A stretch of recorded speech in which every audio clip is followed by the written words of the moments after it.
यकीन नहीं मानोगे कि I was going to suicide, तो मैं सब कुछ हो ज़्यादा निराश हो जाता हूँ। तो आप एक मतलब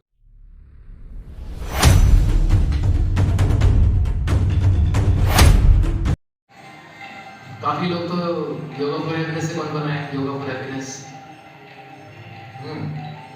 कितने लोग पहली बार मंदिर आए, पहली बार आए,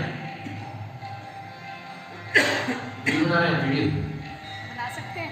बने आप पहली बार आए? नहीं, आते रहते हैं। आते रहते हैं।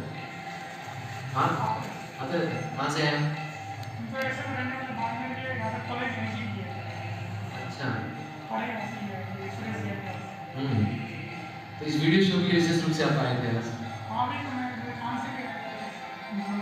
इन्होंने मुझे रिमाइंड किया कि आज संडे है, वीडियो शो क्यों नहीं कर रहे हैं। तो आज क्या एक आनंद उत्सव मंदिर बनाया गया था, तो उसमें सैकड़ों हजारों लोग थे, सुबह से चल रहा, शाम हो गया था, तो सब लोग होली खेल रहे थे, मेरे में भी तो रंग लग रहे हैं। तो उससे फिर जो है ना अभी फ्री हुए, आज सारी शाम की क्लासेस कैंसिल कर दी, लेकिन आपने बोला तो हम लोग तैयार हो गए। योगा के क्लास के लिए आया था। हाँ नेक्स्ट होगी, तो थोड़ा डिस्कस कर लेते हैं अपन। तो जो है भगवत गीता का जो सार है, थोड़ा सा गेट क्लोज करो, थोड़ा सा अभी 15 मिनट के लिए क्लोज करो, फिर आरती स्टार्ट हो जाएगी, 15 मिनट बाद छोड़ देंगे, है ना।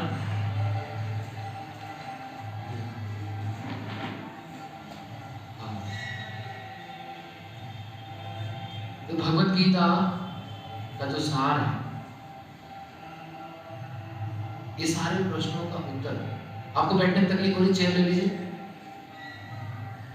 गीता का सार ये है कि हम 5 चीजें गीता में चर्चा की वैसे, लेकिन ये जो प्रश्न तो बहुत सारे थे, प्रश्न तो बहुत उठते हैं, अगर एक और वीडियो देखोगे तो बहुत सारे प्रश्न जो हमारे जीवन में तक उनका आंसर मिला नहीं। जब आंसर मिल जाएगा ना, तो हम लोग जो है ना हैप्पीनेस को प्राप्त कर लेंगे, खुशी को प्राप्त करेंगे, आनंद को प्राप्त करेंगे, और खुशी आनंद भगवान को पाने में ही, भगवान से जुड़ने में ही। अंश तभी खुश हो सकता है जब खून से जुड़ जाता है। कोई स्क्रू या कोई तिनका या पत्ती पेड़ से अलग होकर खुश नहीं हो सकता, पेड़ के जुड़ के ही खुश हो सकता है, हरा भरा रह सकता है। वैसे ही हमारा जीवन हरा भरा तभी रहेगा जब प्रभु से जुड़े रहेंगे, भगवान से जुड़ेगा। वो जड़ है, संसार की सृष्टि पालन करता है। उनसे जुड़ने को योग बोलते हैं। क्या बोलते हैं? योग। तो योग की जो विधियां हैं भगवत गीता में, भगवान ने अध्याय 3 से लेकर के, आप इसको भी अच्छे से क्रिएट कर देता है। क्या है वो साउंड आ रहा है, विजय कहाँ चला गया? वो क्या है कि वो गेट खुला रहता है ना, तो पूरा साउंड निकल आ जाता है। ठीक है, वैसे बैकग्राउंड थोड़ा सा कीर्तन चलेगा, तो पूरा ध्यान चाहता हूँ, पूरा इसका मतलब ध्यान दीजिए। विजय वो गेट लगा दिया? हाँ, 10 मिनट और ध्यान से बात करेंगे। योग का मतलब क्या होता है? जुड़ना। योग का मतलब क्या होता है? जुड़ना। योग बचपन में स्कूल में पढ़ाते हैं ना, 2 और 2 4। तो ये जो योग है आत्मा और परमात्मा का जोड़, योग जो है, अब कैसे होगा, जोड़े कैसे, विधि क्या है? भगवान ने जो विधि बताई है गीता में, योग शब्द कई बार आया।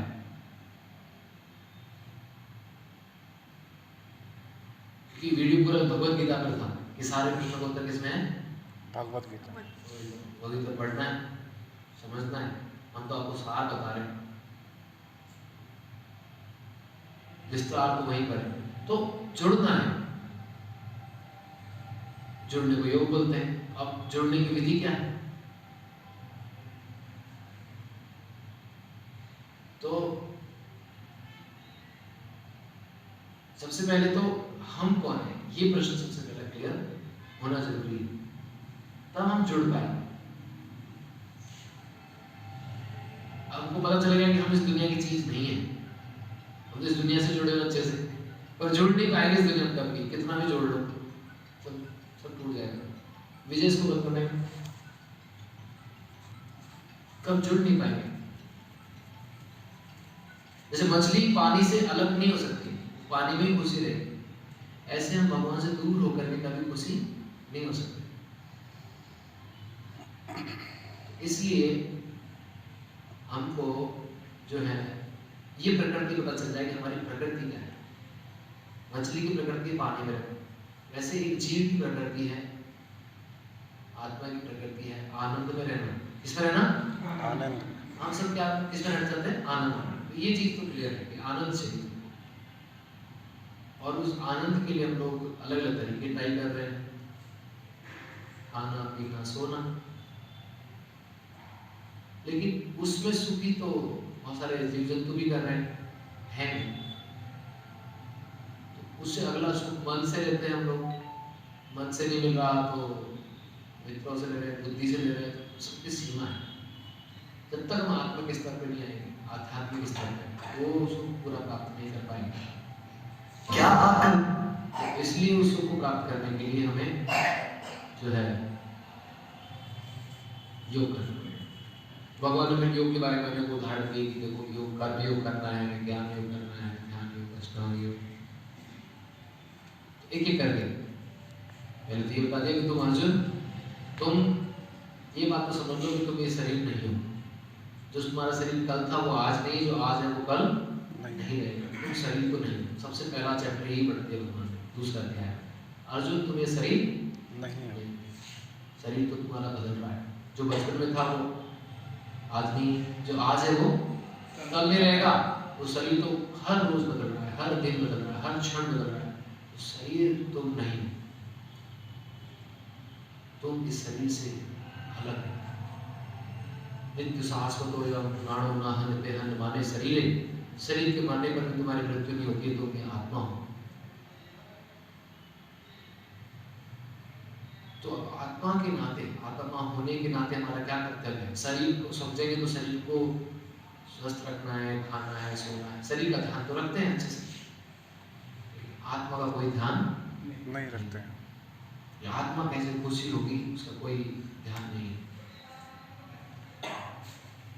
तो भगवान ने जो फिर आगे तीसरे अध्याय में ज्ञान कर्मियों बताया कि अर्जुन तुम कर्म करो, ऐसे मेरे लिए कर्म करो। फिर ज्ञान बताया कि तुम मेरे लिए ज्ञान लो, मेरे बारे में जानो, थोड़ा समझो। फिर ध्यान बताया, ध्यान करो। अर्जुन ने सारे योग समझ दिए, भगवान ये सब मेरे से होगा नहीं, ध्यान ज्ञान ये सब मेरे समझ नहीं आ रहा, मुश्किल है। मैं मन को रोक ही नहीं सकता, हवा को रोक सकता हूँ लेकिन मन रोकना मेरे लिए असंभव। मुश्किल है, मैं नहीं कर सकता। ये योग आप तो कोई और ही बताओ। भगवान ने बोला देखो अर्जुन तुम करो भक्ति योग का अभ्यास। क्या करो? भक्ति योग। भक्ति योग का अभ्यास करो, इससे मन तुम्हारा रुकेगा। भक्ति योग बहुत शक्ति है। भगवान ने आखिर में छठे अध्याय का बोल दिया, अर्जुन सारे योगों का सार ये है, सभी योगों में सर्वश्रेष्ठ योग है भक्ति योग। कौन सा योग? भक्ति योग। भगवान ने बोला है गीता में, योगी नाम अपि सर्वेषां यदृतांतरात्मना श्रद्धायावान भक्ते योगमाम तम युक्त तम मता। उत्तम योगी वही है जो भक्ति योग का पालन करता है। तो फिर भक्ति योग भगवान ने 7वें अध्याय से लेकर 12वें अध्याय तक भक्ति योग की चर्चा की है कि भक्ति योग मतलब भगवान के बारे में, भक्ति भगवान की होती है। तो भगवान ने अपने बारे में बताना शुरू कर दिया 7वें अध्याय में, जो है मैं कौन हूँ, मेरा विस्तार क्या है, मेरी प्रकृति क्या है, मेरी विभूति क्या है, मेरा कैसा स्मरण करोगे, मुझे कैसे याद करोगे। पानी का टेस्ट भी मैं ही हूँ, सूरज भी मैं हूँ, उजाला भी मैं हूँ, ये भी मैं हूँ, वो भी मैं हूँ। लेकिन उनके अंदर जो ऑपुलेंस है, जो विभूति है, जो आकर्षण है, वो जो मैं मेरे कारण ही। तो जो भी इस संसार में कुछ श्रेष्ठ नजर आता है वो सब भगवान की वजह से भगवान को याद कर सकते हैं। फिर इस सबको बताने के बाद अध्याय 11 विराट रूप दिखाने के बाद अध्याय 12 शुद्ध भक्ति बताती भगवान ने। देखो अर्जुन कुछ लोग निराकार की करते हैं, कुछ साकार। लेकिन सुखी कौन है? साकार सुखी है, क्योंकि निराकार कहाँ भगवान की भोग लगाएगा, आरती करेगा, पूजा करेगा। क्लेश अधिकरण तेषाम अव्यक्त आसक्त चेतसाम अव्यक्तो ही गति दुखम। अध्याय 12 का 5वां श्लोक भगवान बोल दिया, जो अव्यक्त की उपासना करते हैं वो क्लेश में रहते हैं, दुख में रहते हैं। तो सर्वश्रेष्ठ है भक्ति योग भगवान की। भगवान साकार निराकार दोनों ही है, लेकिन भगवान का सर्वोपरि रूप है साकार। साकार भगवान के धाम में रहते हैं, कभी कभी आते हैं यदा यदा ही, धर्म से लेकिन अभी नहीं है तो वो निराकार, अभी नहीं है तो निराकार। इसका मतलब ये तो है ही नहीं साकार, वो गलत है। वो है तभी तो निराकार है। अभी वो यहाँ नहीं है तो इसलिए उनको निराकार बोलेंगे, क्योंकि शक्तियां हैं, उनका साम्राज्य है सब कुछ, लेकिन वो नहीं है। इसका मतलब ये नहीं कह सकते वो उनका रूप ही नहीं है। तो ऐसा कह करके भगवान ने दूसरा 12वां अध्याय पूरा कर दिया। बोला अर्जुन अब भक्ति योग करो। तो अब भक्ति योग करने के लिए जैसे करोड़पति बना दिया भगवान ने, बोला तुम करोड़पति बन जाओ, भक्ति योग कर लोगे तो मेरे धाम जाओगे, जन्म मृत्यु के चक्कर छूट जाओगे, इस संसार के 84 चक्कर से निकल जाओगे। सबसे बड़ी बात बता दी भगवान। बात तो बहुत बड़ी है, 84 का चक्कर तो छोटी मोटी बात नहीं है। 84 चक्कर का बहुत बड़ा दुख है, जब बार बार जन्म लेना, दुख मरण लेना, मरना, वापिस LKG में। छोटे बच्चों से बोलो LKG से कब तो बोले दोबारा जन्म लेना पड़ेगा, बोले एक बार ही बहुत बढ़िया है, बार बार कैसे लेंगे? बोले इसे छूटे तो अच्छा है। तो बोले इसका छूटने का तरीका मैं तो बता दिया है, लेकिन ये तरीका भक्ति योग है, लेकिन भक्ति योग बड़ी समस्या रहेगी। उन समस्याओं के लिए भगवान ने फिर प्रकृति के बारे में बताया कि दुनिया बनी कैसे है, कैसे बच के रहना है। तो बोला देखो ये प्रकृति है, इसके 3 गुण हैं, सत्व रजो तमो गुण। 13 से 18 अध्याय तक पूरा प्रकृति का ही बोल दिया। सब चीज प्रकृति के 3 गुणों से प्रभावित है, सब माया में है। कोई रजोगुण में है, तमोगुण में है। वस्तु, व्यक्ति, स्थान, स्थिति, पात्र, गतिविधियां सब 3 गुणों से प्रभावित है, 3 गुणों से। तो 3 गुणों की चर्चा बहुत विस्तृत रूप से की है। 13, 14, 15, 16, 17, 18 अध्याय तक। 18 अध्याय तक भगवान ने सारा गुह्य ज्ञान बता दिया। गुह्यतमा, confidential, most confidential, more confidential and most confidential knowledge. And Gita conclude होती है मोस्ट कॉन्फिडेंशियल नॉलेज के साथ। वो सबसे बड़ा कॉन्फिडेंशियल नॉलेज है कि भाई अर्जुन, सारा ज्ञानों का सार यही है कि आखिर तुम मेरी शरण ले लो, जो मैं कह रहा हूँ वो करो, अपनी बुद्धि मत लगाओ। भगवान ने क्या कहा है? मन मना मन भक्त, मेरे भक्त बन जाओ, मेरी पूजा करो, मुझे नमस्कार करो, मेरा नाम जप करो, मुझे याद करो। ऐसी बात ये तुम्हारी।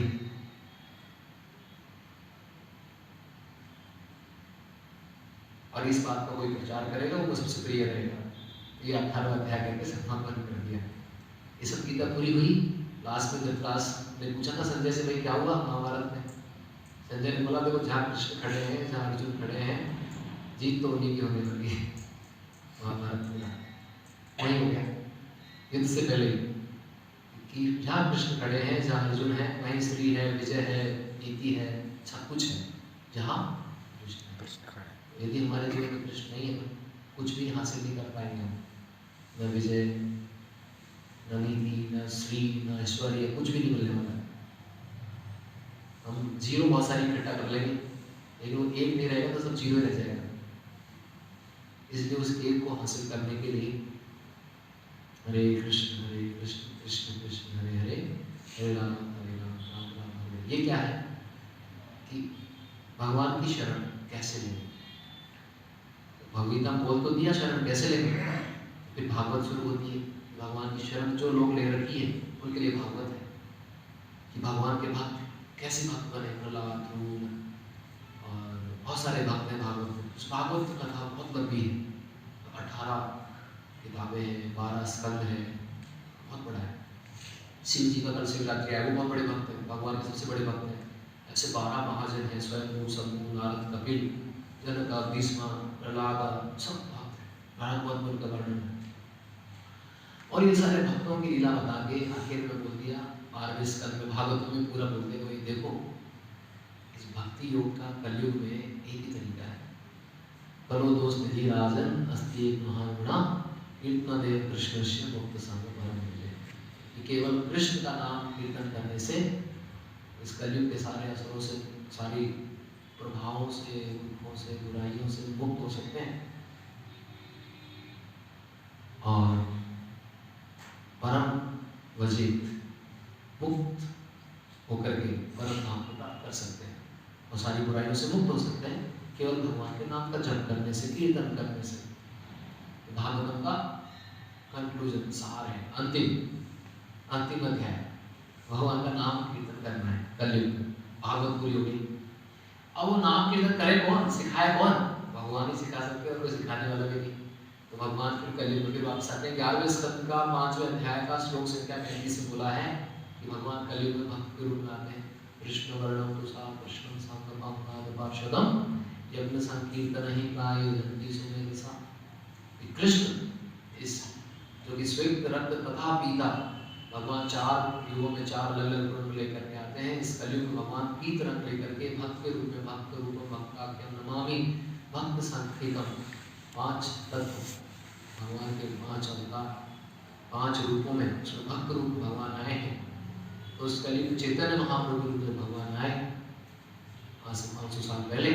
उन्होंने इस हरे कृष्ण कृष्ण कृष्ण हरे हरे, हरे राम राम राम हरे हरे का कीर्तन शुरू किया। और वो कीर्तन जगन्नाथपुरी, मायापुर, कलकत्ता से होते हुए जगन्नाथपुरी से होते हुए पूरे भारत, दक्षिण भारत से होते हुए पूरे महाराष्ट्र में विठ्ठल, पांडुरंगा, वो उनके भक्त कौन थे? वो तुकाराम, सब उन्हीं के शिष्य रहे चैतन्य महाप्रभु, सब अनुयायी बने हैं पूरे भारत में। इवन नानक जी भी उनसे एक सत्प्रणाम, तो नाम की महिमा पूरे भारत में फैल गई। हाँ, द्वारकाधीश पूरे भारत का यात्रा चैतन्य महाप्रभु करते हैं और फिर बोलते हैं कि ये केवल भारत में ही नहीं, पूरी पृथ्वी पे इसका प्रचार है, पूरी पृथ्वी पे इसका प्रचार होगा। पृथ्वी दयाचे नगरादि ग्राम सर्वत्र प्रचार होगा, भगवान के नाम का प्रचार पूरी पृथ्वी पर होगा। तो उन्होंने बोला कौन करेगा? तब उन्होंने बोला था कि मोर सेनापति भक्त, कि मेरा एक सेनापति भक्त आएगा। तो वो सेनापति भक्त कोई और नहीं, प्रभुपाद जी। इनका वर्णन पुराणों में लिखा हुआ है कि जब भगवान के धाम, वो हम भी जा रहे हैं, कलयुग शुरू हो गया, हम कहाँ जाएंगे? हम तो जाने रहेंगे कलयुग में। तो बोले थोड़ा रुको, अभी तो कलयुग शुरू हुआ है, 4 लाख साल का, 4,30,000 साल है। अभी जैसे अंधेरा सनसेट हुआ है, अंधेरा हुआ बाकी है, थोड़ा सा तो भी अंधेरा होने दो, तब चल जाना, अभी तो उजाला है, थोड़ा रुको। 10,000 साल का जो कलयुग का शुरुआत का समय है, ये गोल्डन पीरियड बताया गया। कौन सा पीरियड? गोल्डन, सुनहरा अवसर है कि अब अंधेरा आने से पहले पहले हम लोग भगवान के धाम चले जाए।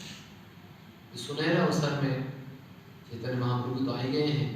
कृष्ण भगवान ने बोला कि मेरा एक सेनापति, मेरा एक मंत्र उपासक भक्त आएगा जो हर इस महामंत्र का कीर्तन पूरी पृथ्वी में करवाएगा, उसका प्रचार करेगा। फिर पृथ्वी से पूरे लोग आएंगे जो बचाएंगे, उसका शुद्धिकरण करेंगे। तो वो कोई और नहीं है जिसकी चर्चा भगवान श्री कृष्ण कर रहे हैं। वो कौन है? प्रभुपाद जी। तो ऐसे महान भक्त हमारे बीच में हैं प्रभुपाद जी, और उनकी इतनी सारी पुस्तकें हैं, आपने देखा। आज ही पुस्तक ले लो, आज ही। भगवत गीता नहीं समझ में आए, छोटी छोटी पुस्तकें हैं, जन्म मृत्यु से परे, मूल प्रश्न पूर्ण उत्तर, राज विद्या, योग की पूर्णता, कर्म योग, जो भी टाइटल आपको समझ में आए ले लो, एक पुस्तक लेके शुरू करो। आज दुनिया की हर भाषा में पुस्तक पढ़ी जा रही है, हम लोग पीछे नहीं रहे पढ़ने में। पढ़ना आना बेकार है, यदि उनकी पुस्तक नहीं पढ़ी तो बेकार है। भगवान कृष्ण ने बोला है गीता समझना है तो परंपरा में समझिए। ये ब्रह्मा माध्वा गौड़ी वैष्णव परंपरा है जिनका वेदों में नाम है। ये 4 ही परंपरा है जिनमें से एक है रामानुजाचार्य, मध्वाचार्य, निम्बार्काचार्य, विष्णु स्वामी। ये मध्वाचार्य जी चैतन्य पूरी परंपरा का लिस्ट देखा हुआ है, भारत देखा नहीं होगा। 32 आचार्य, ये 32वीं पीढ़ी है। ये 4 हमारी परंपराओं में से एक है। गोविंद देव जी, गोपीनाथ जी, मदन मोहन जी उसी परंपरा में हैं। महान आचार्य के वृंदावन बसाया उन्होंने। तो आप लोग अभी पुस्तक लेके जाएं, भगवान का दर्शन भी होगा। ये ABCD सीखते रहिए, भगवान का सत्संग कीजिए, भक्तों का संगति कीजिए, यहाँ पर आकर चर्चा सुनिए, कथा सुनिए, चर्चा कीजिए, प्रश्न पूछिए, पुस्तक लेकर पुस्तक पढ़िए। B for books, A for associations, B for books, C for chanting। ये महामंत्र का कीर्तन और जाप करना है। कीर्तन तो मंदिर में हो ही रहा है, जाप भी करते हैं माला लेकर के या गिन करके, हरे कृष्ण कृष्ण कृष्ण हरे हरे, हरे राम राम राम हरे हरे, हरे कृष्ण कृष्ण कृष्ण हरे हरे, हरे राम राम राम हरे हरे, हरे कृष्ण कृष्ण हरे हरे, हरे राम राम हरे हरे। कीर्तन करके जाप करिए, जाप गिनती करके, माला से गिन गिन 108 बार करिए, 10 दिन करिए। उसमें मंत्र कार्ड आता है, माला शुरू करने से पहले पंचतत्व मंत्र होता है, श्री कृष्ण चैतन्य प्रभु नित्यानंद श्री अद्वैत गदाधर शिवासादि गौर भक्तवृंदा, उसको सबसे पहले बोलते हैं और फिर पूरा महामंत्र 108 बार बोलते हैं। ठीक है। और थोड़ा खान पान में धीरे धीरे बदलाव लेके आइए, सात्विक भोजन लीजिए और भगवान को प्रसाद भोग लगाएं तो और भी अच्छा हो जाएगा। ये सरल ABCD है और यही विधि को हम और डिटेल में योगा फॉर हैप्पीनेस के दौरान बताते हैं। तो 6 संडे आप जो लोग नहीं जुड़े हैं जुड़ जाइए, 6 संडे आ जाइएगा। अगले संडे से और रेगुलर क्लास होगी, यहाँ पर वीडियोस दिखाएंगे, प्रेजेंटेशन रहेगा, हम कौन है, भगवान कौन है, दुनिया में सारे धर्म क्या है और बहुत सारे टॉपिक्स हैं। तो जो है ये बात है। तो जो नए भक्त हैं, पहली बार आए मंदिर, वो तो लोग आप लोग आके भी जा सकते हैं। ठीक है, मंदिर से बुक ले लीजिए और माला जप कर लीजिए। ठीक है, थैंक यू। कोई प्रश्न है आप में से किसी का? मंदिर को करीब 1.5-2 साल से मैं तो भगवान के पास ही डेली आ जाता हूँ। मैं शाम को सत्संग में आ जाता हूँ, संडे को और भी पहले आ जाता हूँ। तो करीब 1.5-2 साल पहले मैं आया था जन्माष्टमी के दिन, या उससे अगले दिन भी आया था। तो आप यकीन नहीं मानोगे कि I was going to suicide, तो मैं सब कुछ बहुत ज़्यादा निराश हो रहा था। तो आप एक प्रभु जी मिले थे, तो उन्होंने कुछ देखा तो डिस्कस किया, भगवत गीता दी थी मुझे। तो बाकी 2-3 महीने तो पढ़ने का मतलब मेरा बंद नहीं हुआ, और जब से उनसे डिस्कस किया तो उन्होंने मुझे रोका, बताया, तो मैं मंदिर आने लगा। लेकिन भगवत गीता पढ़ने के बाद जो भी है, सारे जो प्रश्न थे, जो मन में सवाल उठ रहे थे, सारे खत्म हो गए। अब ऐसा भी विचार नहीं आता। अब जैसे अब बदलाव आया है, जैसे दिनचर्या में मैंने कभी नॉनवेज नहीं खाया, कुछ नहीं खाया। जैसे सुबह जल्दी उठना, जैसे सत्संग में जाना, तो इसके जो मेरे फैमिली वाले हैं इसके अगेंस्ट है। तो मैं पूछना चाहता हूँ कि जैसे फैमिली और जैसे भगवान की भक्ति, इन दोनों में मतलब तालमेल कैसे बैठा है? Thank you. एक्चुअली क्या नाम है आपका? हरीश कुमार। कहाँ रहते हैं आप? पेरेंट्स आपके रहते हैं? हाँ, ठीक है। एक्चुअली पेरेंट्स जो है ना, ये बड़ी समस्या है, क्योंकि ये फैमिली जो बनती है ना, कर्मों के कारण बनती है। हम अपने अपने कर्म लेकर के फैमिली में पैदा होते हैं, सबके जो मिले जुले कर्म होते हैं वो एक जगह इकट्ठा हो जाते हैं, उस लेना देना बाकी रहता है पुराना इकट्ठा हो गया एक जगह। ये फैमिली, बस एक सीधा सा कैलकुलेशन है फैमिली का। पुराने कुछ बचे हुए थे लेन देन इकट्ठा हो गए, फैमिली बन गई। अब क्या है कि हम कर्मों से मुक्त हो जाते हैं, कर्म से फ्री हो गए, भगवान कृपा हमको मिल गई ना, तो वो अब उनको भी कृपा देनी पड़ेगी। या तो अब वो ले तो अच्छी बात है कि कृपा तो सबके लिए बढ़ रही है, प्रसाद देंगे, कीर्तन में आएंगे, पर वो जुड़े तो सही। अब वो नहीं आएंगे तो क्या कर सकते हैं? आप तो नहीं छोड़ सकते ना भगवान को। अब वही है, अब यहाँ तो समझौते की बात आ जाती है। समझौते तो करने पड़ेगा, या तो आप करेंगे या वो करेंगे। तो कौन हारने वाला है, आप या वो? यदि कृष्ण को पकड़े रहोगे तो आपकी हार नहीं होगी। ठीक है, हरे कृष्ण। वैसे मैं रहने वाला बाड़मेर से हूँ। मैं अपने इंजीनियरिंग यहाँ से सुरेश गेंदर कॉलेज से किया।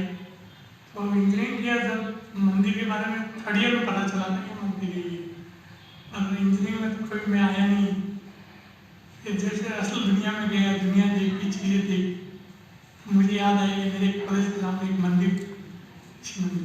पर आप आना भूलिए। कॉलेज के टाइम में कभी आया नहीं था मंदिर, क्योंकि मैं मतलब बच्चे थे और भगवान के प्रति श्रद्धा नहीं करे।